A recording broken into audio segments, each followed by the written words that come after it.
नमस्ते दोस्तों, मैं सम्राट चौधरी और आप देख रहे हैं मेरे चैनल इंडी वर्ल्ड एंटरटेनमेंट को। तो रिसेंटली ये जो दिल्ली में बॉम्ब ब्लास्ट हुआ, उसके बाद बांग्लादेशी और पाकिस्तानी लोगों में भी ये अवेयरनेस है कि अब कुछ बड़ा होने वाला है। और ये सिली जो अपने देश में बॉम्ब ब्लास्ट करा के बचने की कोशिश कर रहे हैं, आई होप कि इंडिया इस जाल में ना फंसे और जो रिप्लाई पाकिस्तान और बांग्लादेश को देना था वो बिल्कुल वैसे तरीके से ही दे। ये जो अपने देश में बॉम्ब ब्लास्ट करा के अपने देश के लोगों को मार के वो किसी तरीके से बचने की कोशिश कर रहे हैं, ठीक उसी तरीके से जिस तरीके से हमास में हॉस्पिटल्स में शेल्टर्स लेके टेररिस्ट लोग जो है मिसाइल्स फायर करते हैं और फिर जब इसराइल उस पर हमला करते हैं तो ह्यूमन राइट्स का बहाना देते हैं। तो ये चीज़ इंडिया को भी इंश्योर करना चाहिए कि इसराइल की ही तरह पाकिस्तान और बांग्लादेश को रिप्लाई दे। और ऑलरेडी पाकिस्तान और बांग्लादेशी लोगों में भी ये अवेयरनेस फैल चुकी है कि अब उनको पनिशमेंट मिलेगी। तो बांग्लादेश मीडिया से खुद जो बांग्लादेश मीडिया ये कवर कर रहे हैं कि अब इंडिया बांग्लादेश, पाकिस्तान और यूएसए को भी नहीं छोड़ेगा। तो ये ओवरऑल जो है टाइटल था वीडियो का कि अब यूएसए, बांग्लादेश और पाकिस्तान तीनों ही इंडिया के हाथ से नहीं बचेंगे। तो चलिए वीडियो में क्या है वो देखते हैं, उसके बाद काफ़ी सारे इंटरेस्टिंग कॉमेंट्स भी पढ़ेंगे। So let's start.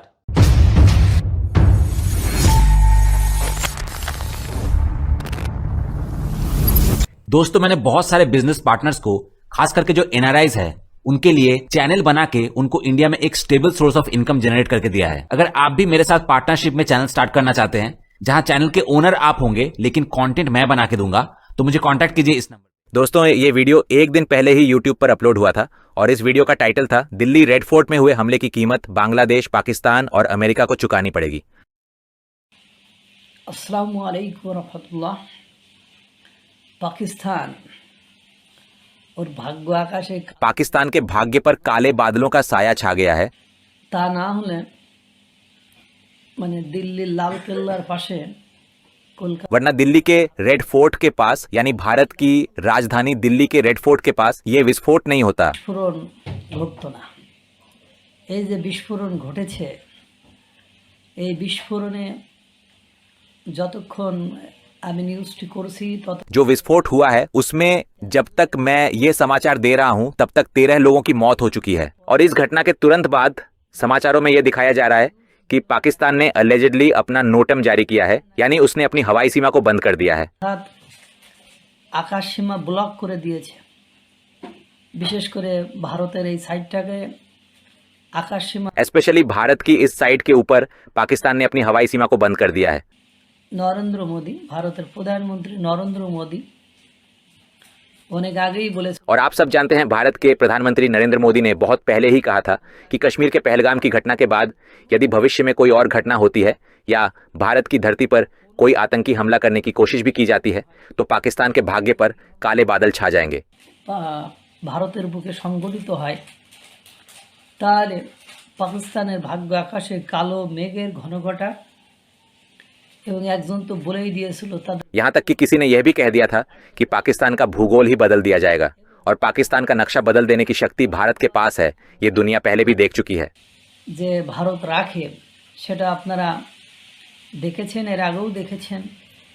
এবং ভারত ইদানিং আরও বেশি সেই भारत ने हाल के वर्षों में अपनी यह शक्ति अफगानिस्तान के साथ मजबूत संबंध बनाकर और भी बढ़ा ली है। अफगानिस्तान और पाकिस्तान के बीच जो संघर्ष चल रहा है, टीटीपी यानी तहरीक ए तालिबान पाकिस्तान के साथ जो लड़ाई है, वह किसी भी तरह खत्म नहीं हो रही। সাথে পাকিস্তানের যে যুদ্ধটা লেগে আছে, অর্থাৎ টিটিপি, তেহরিক-ই তালেবান, পাকিস্তান, এদের সাথে সংঘর্ষ যে কোনোভাবেই মানে পাকিস্তানে শেষ হচ্ছে না। এবং তুরস্ক और यूनाइटेड नेशंस के तमाम प्रयासों के बावजूद भी उस संघर्ष का समाधान नहीं निकल पाया। यह बात भी सब जानते हैं। সেটাও আপনারা জানেন। ইতিমধ্যে আপনার সেই বৈঠক पहले ही बैठक रद्द कर दी गई है और भारत के जिन 13 लोगों ने रेड फोर्ट के पास पार्किंग एरिया में हुए विस्फोट में अपनी जान गंवाई है, उसका बदला भारत जरूर लेगा। বিস্ফোরক দ্রব্যের বিস্ফোরণে ভারত এর প্রতিশোধ তো নেবেই। এবং জঙ্গিরা হামলা করেছে এটা উপলব্ধি ये साफ तौर पर महसूस किया जा रहा है कि यह हमला आतंकियों द्वारा किया गया है और लश्कर ए तैयबा की ओर ही संकेत किया जा रहा है। ये अब सभी समझ रहे हैं। হচ্ছেন, এটা সকলেই বুঝতে পারছেন। ভারত আগে অপারেশন भारत पहले ऑपरेशन सिंदूर चला रहा था, जो आधे रास्ते में डोनाल्ड ट्रंप के अनुरोध पर रोक दिया गया था। মানে বন্ধ করেছিল। এখন অপারেশন 2 लेकिन अब अगर ऑपरेशन सिंदूर 2 शुरू होता है तो उसे रोका जाएगा या नहीं, ये अब सोचने की बात है। ভাবার বিষয়। কালকে একটা চ্যানেলে দেখেছিলাম যে এই জঙ্গি হামলার সাথে যদি कल एक चैनल में यह भी बताया गया कि अगर इस आतंकवादी हमले में पाकिस्तान के साथ साथ बांग्लादेश की भी कोई भूमिका पाई जाती है तो भारत कड़ा कदम उठाएगा, यानी बांग्लादेश पर जो संकट आएगा वह किसी से छुपा नहीं रहेगा। যে বিপদ নেমে আসবে সেটা বলার অপেক্ষা রাখে না। এখন এই জঙ্গি হামলার সাথে 3টি দেশকে इस हमले में 3 देशों के शामिल होने की संभावना बताई गई है। पहला पाकिस्तान, दूसरा अमेरिका, डोनाल्ड ट्रंप का देश और तीसरा बांग्लादेश। হলো মার্কিন যুক্তরাষ্ট্র অর্থাৎ ডোনাল্ড ট্রাম্পের দেশ, আরেকটি হলো বাংলাদেশ। এই 3টি দেশের কারোর যদি সম্পৃক্ত अगर इन 3 देशों में से किसी का भी संबंध इस हमले से पाया जाता है और यह साबित हो जाता है तो यह कहना भी जरूरी नहीं कि इन तीनों देशों के भाग्य में भारी दुख लिखा है। মার্কিন যুক্তরাষ্ট্রের সাথে হয়তোবা যুদ্ধ হবে না, अमेरिका के साथ शायद सीधी जंग नहीं होगी, लेकिन स्ट्रेटेजिक और इकोनॉमिक फ्रंट पर भारत उसे जरूर जवाब देगा। এমনিতে ডোনাল্ড ট্রাম্প মানে ব্যাপক চাপে এবং নিজ দেশের ভেতরেই তার वैसे भी डोनाल्ड ट्रंप इस समय अपने ही देश में भारी दबाव और बदनामी का सामना कर रहे हैं। उनकी राजनीतिक शक्ति कमजोर पड़ चुकी है और अगर अब यह साबित हो जाए कि अमेरिका या ट्रंप इस हमले में किसी रूप में शामिल थे तो उनके भाग्य पर गहरा संकट आना तय है। ডোনাল্ড ট্রাম্পের মার্কিন যুক্তরাষ্ট্রের কপালে মানে দুঃখ আছে, আর বাংলাদেশের কপালে দুঃখ और बांग्लादेश के भाग्य में दुख लिखा जा चुका है। कब वह विस्फोट होगा या कब वह संकट बांग्लादेश पर गिरेगा यह तो अब सिर्फ समय ही बताएगा। সেটা শুধু দেখার বিষয়, কারণ ইতিমধ্যে চিকেন নেক সহ তিস্তা নদীর क्योंकि इस बीच चिकन नेक, तीस्ता नदी के किनारे और लाल मोनिरहाट एरिया के आसपास भारतीय सेना की चौकियां स्थापित की गई है। শোনা গিয়েছে গতকালকে নাকি সীমান্ত ये भी सुनने में आया है कि सीमा क्षेत्र में कल ही फायरिंग और कॉकटेल धमाके हुए हैं। साथ ही बातचीत का सिलसिला भी जारी है, लेकिन अब बातों से ज्यादा तैयारी दिखाई दे रही है। পথার চালাচালি হচ্ছে এবং ভুল ভূগোল পাল্টে দেওয়ার, ইতিহাস পাল্টে দেওয়ার কথাও भारत की ओर से चेतावनी दी गई है कि अगर बांग्लादेश की हेड ऑफ गवर्नमेंट अपनी बातों को संभल कर सोच समझ कर नहीं कहेंगे तो भूगोल और इतिहास दोनों बदल सकते हैं। অর্থাৎ মানে এই কথা চালতে চালতেই যে কথা और अब हालात ऐसे हैं कि कब किसी विमान से मिसाइल आ गिरेगी ये कोई भी यकीन से नहीं कह सकता। এটা কিন্তু বলা যায় না। আর পাকিস্তানের এই ঘটনার পরে এখন আফগানিস্তানের পক্ষ থেকে और पाकिस्तान में इस घटना के बाद अब अफगानिस्तान की ओर से पाकिस्तान के भीतर 4 विद्रोही समूह सक्रिय हैं और भारत की ओर से एक त्रिशक्ति जिसे त्रिशूल कहा जा रहा है तैनात है। শক্তি প্রয়োগ মানে এমনিতে ভারতের বিমান নৌ इसका मतलब है कि भारत के हवाई, नौसेना और जमीनी पैदल सैनिक बलों को साथ में प्रयुक्त करने की क्षमता है। मेरा मानना है कि अगर ये त्रिशक्ति साथ में पाकिस्तान के भीतर के 3-4 विद्रोही समूह और अफगानिस्तान मिलकर एक साथ कार्य करें तो पाकिस्तान के अस्तित्व को संकट में डाल सकते हैं। কাজ করে তাহলে পাকিস্তানের অস্তিত্ব সংকটে পড়বে এবং পাকিস্তানের অর্থনীতি और पाकिस्तान की अर्थव्यवस्था व व्यापार सब नाजुक स्थिति में आ सकते हैं। আর কোনো কারণে যদি মার্কিন যুক্তরাষ্ট্র यदि इनमें से कोई हमला हो और किसी कारणवश यूनाइटेड स्टेट्स ऑफ अमेरिका पीछे से अपना समर्थन वापस ले ले तो इसका भूगोल बदल जाएगा, ये कहने की जरूरत नहीं। হয়ে যাবে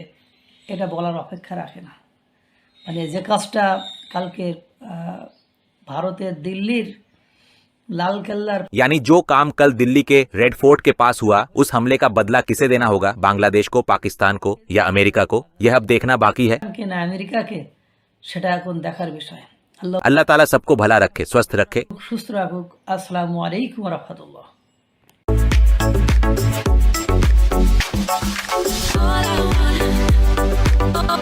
सबसे पहले लरेंटा पेट्रोकेम ने लिखा है कि शांति के दूत मुसलमानों ने इसी तरह पिछले 1400 वर्षों से पूरे विश्व में शांति फैला रहे हैं। उसके बाद इमॉर्टल ने लिखा है कि अगर इसमें बांग्लादेश का मदद होगा तो चिकन नेक को चौड़ा करके और चटगांव को भारत में शामिल करने का समय आ गया है। उठा के बाल्टी मारेगा साला। उसके बाद अशोक गोस्वामी ने लिखा है कि अगर हमें 20% भी लॉस होना है तो भी होने दो, हमें पाकिस्तान को भूगोल के नक्शे से मिटाना होगा। जय हिंद। उसके बाद स्नेहाशीष ने लिखा है कि जिसने भी 90 लाख जिहादियों के साथ हमला करने की धमकी दी है उसे गिरफ्तार किया जाना चाहिए। उसके बाद रॉकस्टार मूनलाइट ने लिखा है कि अगर बांग्लादेश में इस घटना में 0.1% भी शामिल हो तो बांग्लादेश का हिस्ट्री और जियोग्राफी सब बदल जाएगा। उसके बाद महुआ चक्रवर्ती ने लिखा है कि ट्रंप की बात मानकर भारत ने ऑपरेशन सिंदूर नहीं रोका। भारत अमेरिका के अधीन नहीं है। ट्रंप ने झूठ बोला तो ऑपरेशन सिंदूर 2 जरूर शुरू होगा, इसमें कोई शक नहीं। और अभी तो रुको, क्लाइमैक्स अभी बाकी है। उसके बाद तहजुद्दीन ने लिखा है कि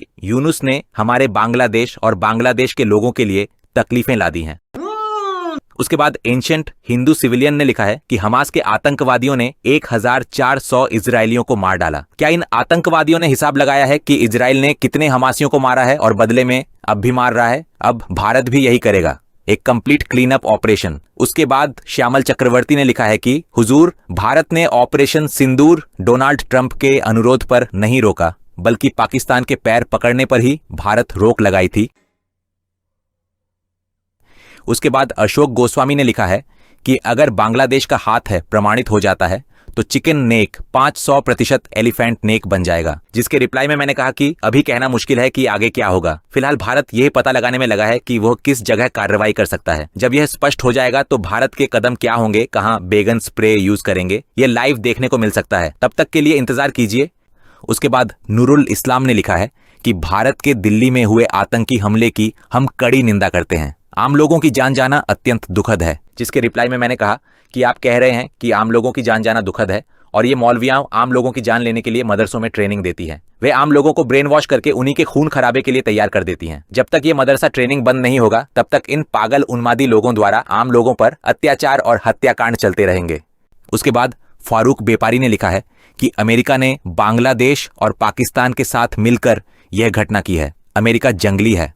उसके बाद नवनीता सिन्हा ने लिखा है कि भारत ने किसी के अनुरोध पर ऑपरेशन सिंदूर बंद नहीं किया। डोनाल्ड ट्रंप की यह खबर झूठी है। भारत किसी के कहने पर नहीं चलता। उसके बाद परिमल रॉय ने लिखा है कि अफजल भाई आप सावधान रहें, मौलववादियां आपको चैन से नहीं रहने देंगे। उसके बाद शाहीन भुइया ने लिखा है कि मैं इस हमले की कड़ी निंदा करता हूं और जिन लोगों की जान गई है उनके प्रति संवेदना प्रकट करता हूं। रिलीजियस एक्सट्रीमिज्म और आतंकवाद से मैं गहरी नफरत करता हूं। मनुष्य सृष्टि की सर्वोत्तम रचना है, उसमें मानवता, करुणा और इंसानियत का भाव होना अत्यंत आवश्यक है। उसके बाद पीयूष कांति सरकार ने लिखा है कि आपका एनालिसिस बहुत ही लॉजिकल है। भारत सरकार जांच कर रही है। जो भी व्यक्ति या देश इस घटना में मदद करते पाए जाएंगे उनके भाग्य में असीम दुख लिखा है। भारत सरकार उचित समय पर सख्त और उचित कार्रवाई करेगी। उसके बाद रसेल अहमद ने लिखा है कि बांग्लादेश मुसीबत में पड़ रहा है। उसके बाद अर्नब नस्कर ने लिखा है कि अब समय आ गया है, इन शांति के दूतों को इसका नुकसान चुकाना ही होगा। उसके बाद MD 6181 ने लिखा है कि पाकिस्तान को सजा मिलेगी, लेकिन बांग्लादेश की खुजली को ऑइंटमेंट लगाने की व्यवस्था अब तैयार की जा रही है। बांग्लादेश के कुछ जिहादी सोच रहे थे कि पाकिस्तान या चीन उनके लिए लड़ेंगे, पर चीन कभी सीधे भारत के साथ युद्ध में नहीं जाएगा और आजकल कोई भी देश किसी और के लिए अपनी आर्थिक हालत को खराब नहीं करता। उसके बाद सौमेन भट्टाचार्य ने लिखा है कि पाकिस्तान का भूगोल अब बदल जाएगा। अगर बांग्लादेश इसमें शामिल है तो उसके भाग्य में दुख लिखा है। उसके बाद तापस विश्वास ने लिखा है कि हिम्मत है तो आमने सामने लड़ो। उसके बाद परिमल ने लिखा है कि दिल्ली की घटना की कड़ी निंदा करता हूं। उसके बाद बिप्लब टिकादार ने लिखा है कि बांग्लादेश का हाथ हो सकता है। उसके बाद स्वप्न विश्वास ने लिखा है कि भाई कृपया मुझे बताएं कि मुसलमान आतंकवादी क्यों बनते हैं। उसके बाद टातंगमिंग ने लिखा है कि भारत कायरता की तरह बदला नहीं लेगा, बल्कि वीरता के साथ इसका ऐलान करेगा। उसके बाद अली हुसैन ने लिखा है कि बांग्लादेश आतंकवादियों के नियंत्रण में है। उसके बाद बोनिया बराई ने लिखा है कि सबसे पहले बांग्लादेश को साइज करना होगा।